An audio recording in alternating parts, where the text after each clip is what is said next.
안녕하십니까. 3월 21일 월요일 말씀 묵상 함께 시작하겠습니다. 주님께서 새롭게 시작되는 한 주에도 은혜를 베풀어 주시고 어떠한 어려움이나 고통이 있다 하더라도 지키시고 보호하시는 것을 피부로 느낄 수 있기를 간절히 기도합니다. 오늘 본문 시편 119편 17절에서부터 32절까지 말씀입니다. 지난주 토요일부터 시편 119편을 묵상하기 시작했는데요. 월 말까지 계속 될 겁니다. 어떻게 보면은 비슷비슷한 말씀이지만 약간씩 그 강조점이 달라지고 있다는 것을 잘 보시면서 그 가운데 우리가 어떻게 하면 하나님의 말씀이라는 이 놀라운 능력을 우리의 것으로 가질 수 있을지 한번 생각해보는 그런 시간이 되었으면 좋겠습니다. 그럼 함께 말씀을 보겠습니다. 주의 종을 후대하여 살게 하소서. 그리하시면 주의 말씀을 지키리이다. 내 눈을 열어서 주의 율법에서 놀라운 것을 보게 하소서. 나는 땅에서 나그네가 되었사오니 주의 계명들을 내게 숨기지 마소서. 주의 규례들을 항상 사모함으로 내 마음이 상하나이다. 교만하여 저주를 받으며 주의 계명들에서 떠나는 자들을 주께서 꾸짖으셨나이다. 내가 주의 교훈들을 지켰사오니 비방과 멸시를 내게서 떠나게 하소서. 고관들도 앉아서 나를 비방하였사오나 주의 종은 주의 율례들을 작은 소리로 읊조렸나이다. 주의 증거들은 나의 즐거움이요 나의 충고자니이다. 내 영혼이 진토에 붙었사오니 주의 말씀대로 나를 살아나게 하소서. 내가 나의 행위를 아뢰매 주께서 내게 응답하셨사오니 주의 율례들을 내게 가르치소서. 나에게 주의 법도들의 길을 깨닫게 하여 주소서. 그리하시면 내가 주의 기이한 일들을 작은 소리로 읊조리리이다. 나의 영혼이 눌림으로 말미암아 녹사오니 주의 말씀대로 나를 세우소서. 거짓 행위를 내게서 떠나게 하시고 주의 법을 내게 은혜로이 베푸소서. 내가 성실한 길을 택하고 주의 규례들을 내 앞에 두었나이다. 내가 주의 증거들에 매달려 싸우니 여호와여, 내가 수치를 당하지 말게 하소서. 주께서 내 마음을 넓히시면 내가 주의 계명들의 길로 달려가리이다. 네, 시편 119편 지난 토요일 날에 제가 답관체 시라는 이야기를 설명을 드렸습니다. 히브리어의 22개의 그 알파벳의 순서를 따라서 하나하나 기록되어 있다 하는 것을 말씀드렸고, 다른 시편의 경우는 짧거나 정확하게 이것이 맞지 않는 경우가 많은데 비해서 시편 119편은 그야말로 완벽하게 기록되어 있을 뿐만 아니라 8절로 이루어진 22개의 연, 알파벳이 22개인데 각 알파벳마다 8절로 이루어져서 그것이 정확하게 만들어져 있고, 그리고 읽어보면 우리가 알 수 있지만 어느 정도 의미의 흐름도 맞죠. 그러니까 굉장히 정교하게 놀라울 정도로 잘 만들어져 있는 것을 볼 수가 있습니다. 이 사진은 뭐냐 하면요, 제가 지금 가지고 있는 히브리어 성경을 그냥 119편 부분을 사진 찍은 겁니다. 보시면요, 여기서부터 시편 119편이 시작되고 있거든요. 히브리어는 오른쪽에서 왼쪽으로 넘어가기 때문에 여기서도 오른쪽에서 왼쪽으로 넘어가셔야 됩니다. 근데 여기서 한번 가만히 보세요. 히브리어를 모른다 하더라도 금방 알 수 있습니다. 여기 보시면 여기 똑같죠? 이게 다 알렙이거든요. 딱딱딱딱 하나 둘 셋 넷 다섯 여섯 일곱 여덟, 똑같죠? 똑같은 문자로 시작하고 있지 않습니까? 그 다음 것도 보세요. 하나 둘, 셋, 넷, 다섯, 여섯, 일곱, 여덟, 똑같죠? 베트입니다. 알렙, 베트. 그리고 여기는 김멜이라고 그래요. 하나, 둘, 셋, 넷, 다섯, 여섯, 일곱, 여덟. 똑같이 생긴 문자들이 맨 앞에 기록되어 있다는 것을 보실 수가 있습니다. 이게 22번 똑같이 나와요. 그러니 이게 얼마나 대단한 작품인가는 굳이 우리가 더 이야기할 필요가 없습니다. 도대체 이런 대작이 어떻게 기록될 수 있었을까? 그걸 생각해 봐도요. 유대인들이 이 율법을 얼마나 사랑했던가 하는 걸 알 수가 있죠. 시편 119편이 율법 찬가 아닙니까? 그런데 이 율법을 찬송하기 위해서 말씀을 따라야 된다, 말씀대로 살아야 된다는 것을 노래하기 위해서 이런 엄청난 작품을 쓴 거예요. 이렇게 알파벳 순서 딱딱 맞춰가면서 말입니다. 8개씩 딱딱 맞춰가면서, 그리고 그 의미를 읽어보면 의미가 어색하지 않도록 잘 이어놨거든요. 이런 글을 쓴다는 것은 정말 놀라운 것이라고 할 수밖에 없습니다. 그만큼 유대인들은 율법에서 떠나지 않기 위해서, 율법을 붙들기 위해서 엄청난 노력을 기울였었구나. 그들은 정말 말씀을 사랑했구나. 말씀을 위해서 이런 노력도 충분히 기울일 정도로 이 사람들은 말씀을 지키기 위해서 전심으로 노력했구나 하는 것을 알 수가 있는 거죠.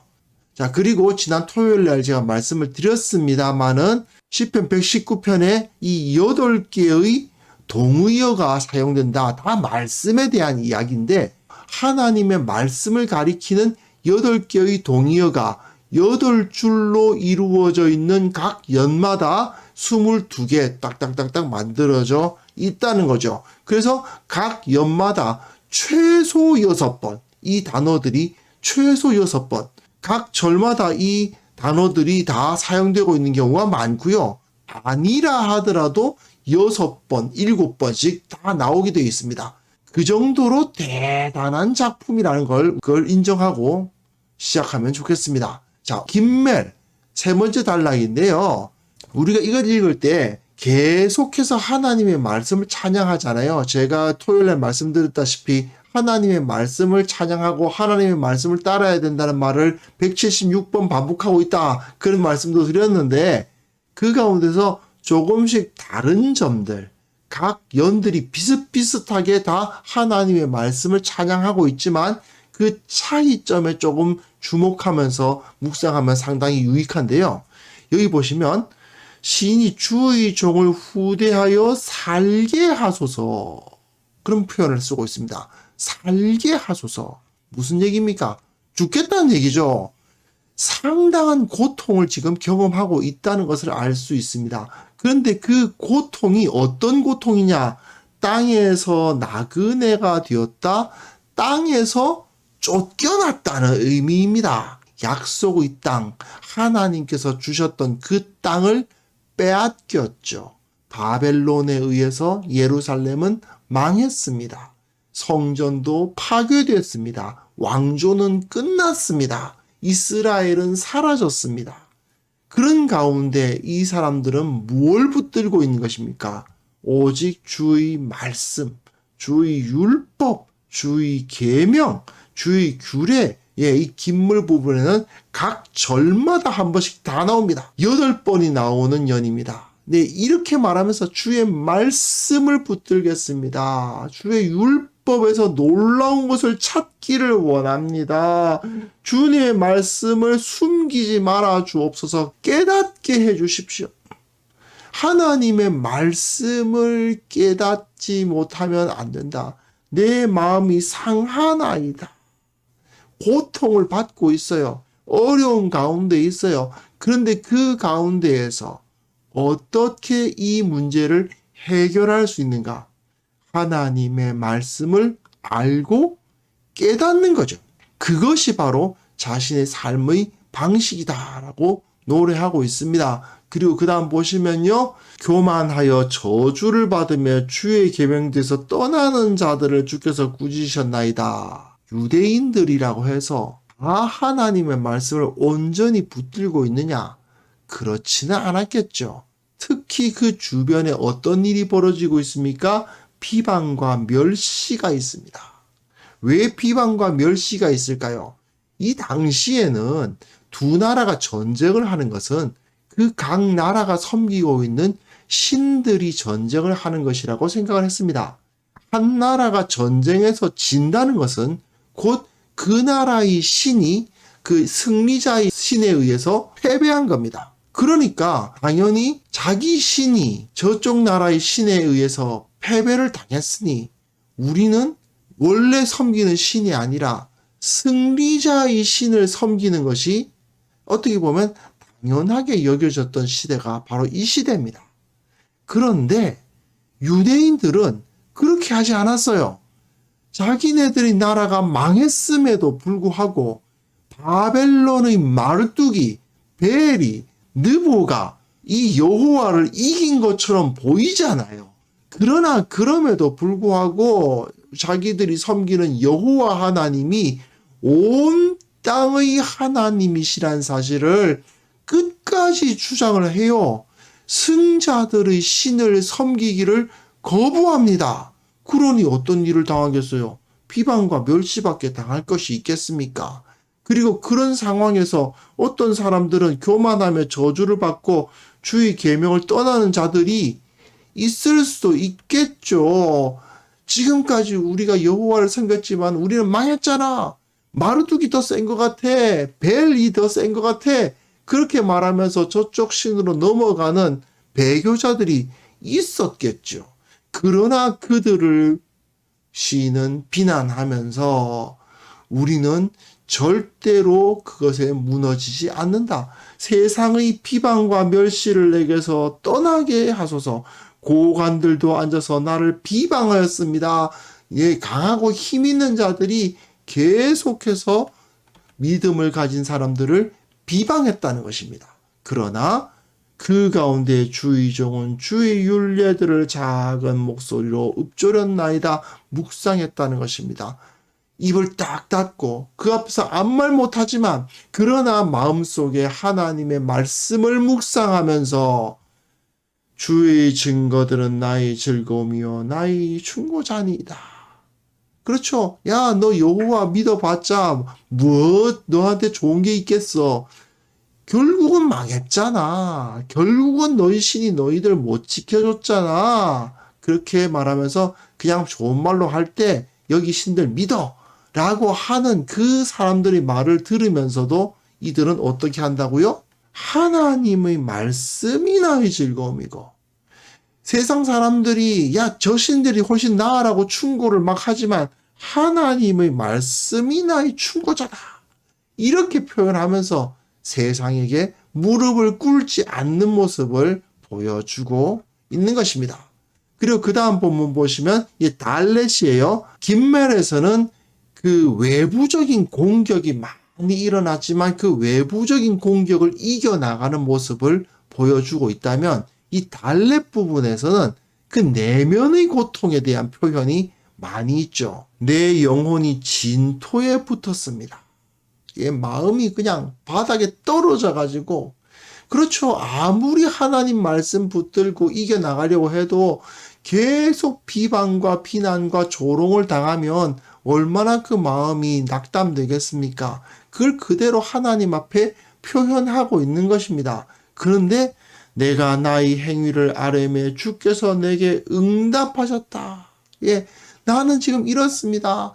하지만 하나님 이 고통 가운데서도 하나님의 말씀만 붙들고 나는 세상을 이겨나가려고 하고 있습니다. 저들이 나를 아무리 조롱해도 하나님은 살아계신 하나님이시고 온 땅의 주인이십니다라는 것을 고백하고 있는 거죠.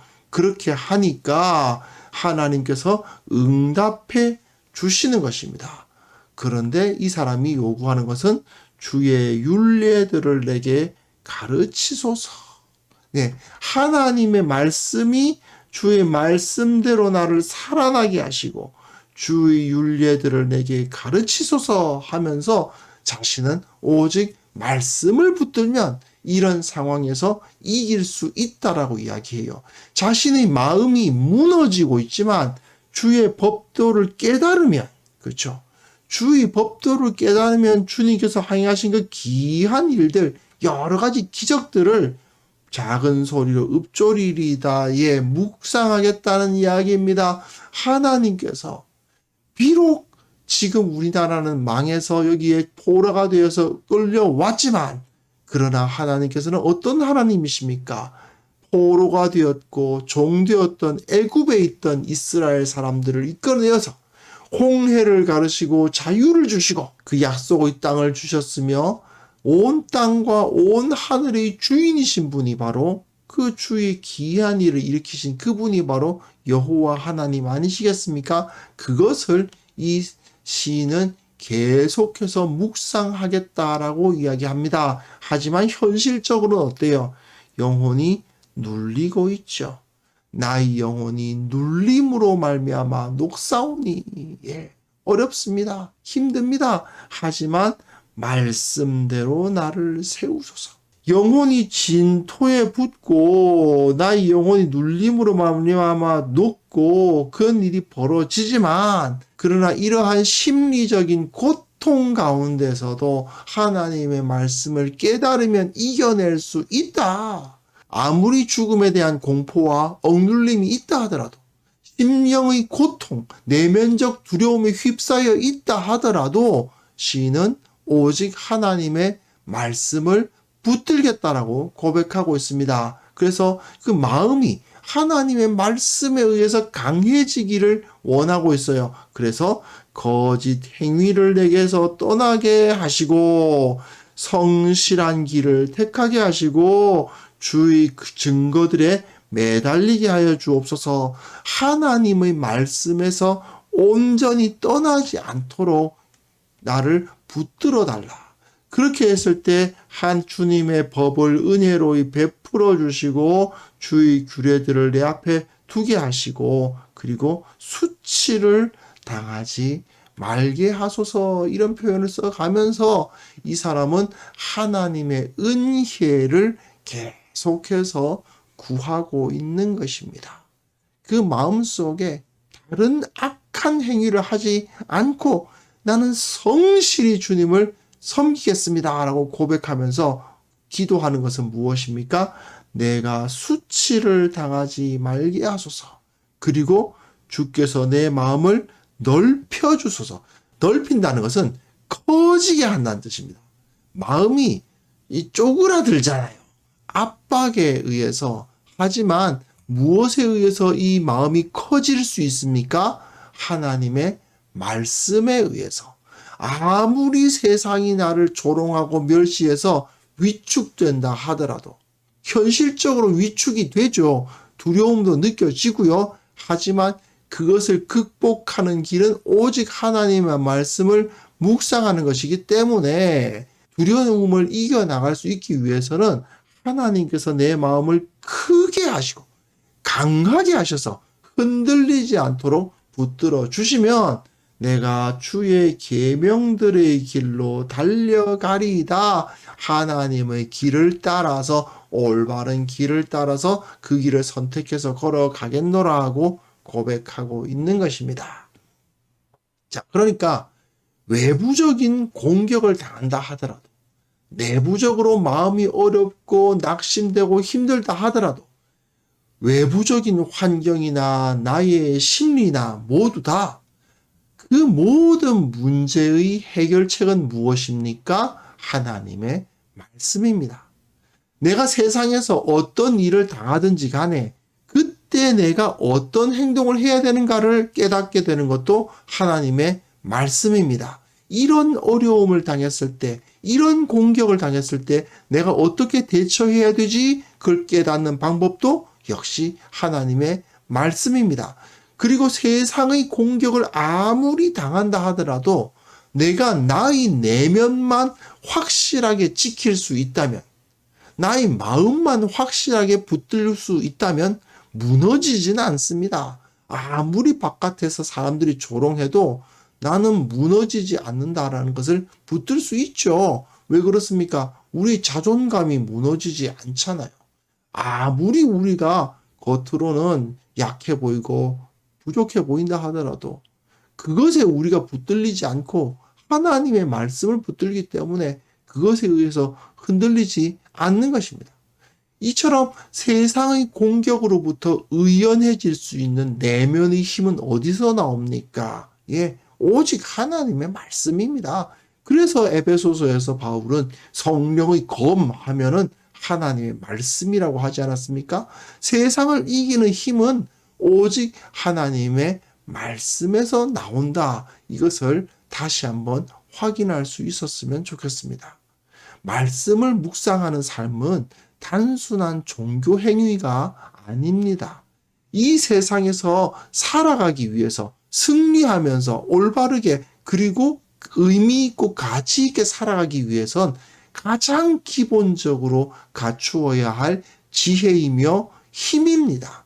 생각을 해보십시오. 우리가 학교에서 여러 가지 것을 배우는 이유가 무엇입니까? 세상에서 잘 살기 위해서, 능력 있게 살아가기 위해서 그것을 배우는 거잖아요.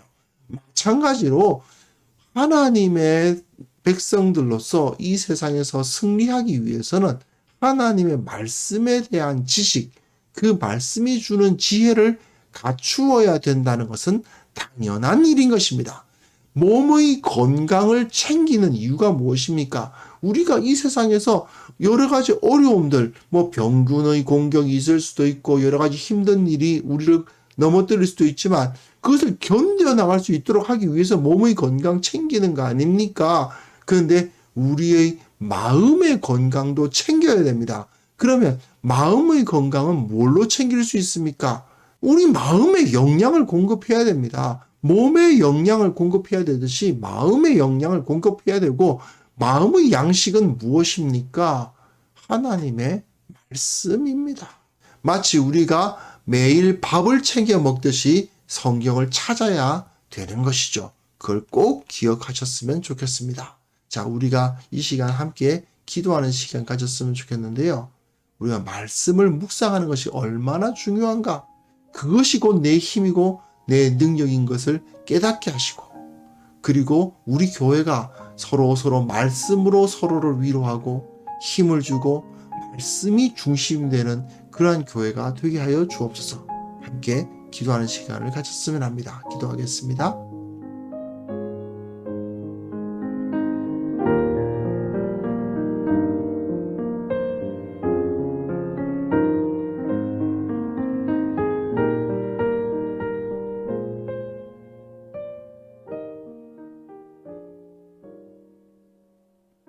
하나님 아버지, 우리가 말씀을 묵상하게 하시고 말씀이 얼마나 소중한 것인지, 말씀을 알고 말씀으로부터 힘을 얻는 것이 얼마나 귀한 것인지를 다시 한번 확인하게 하여 주옵소서.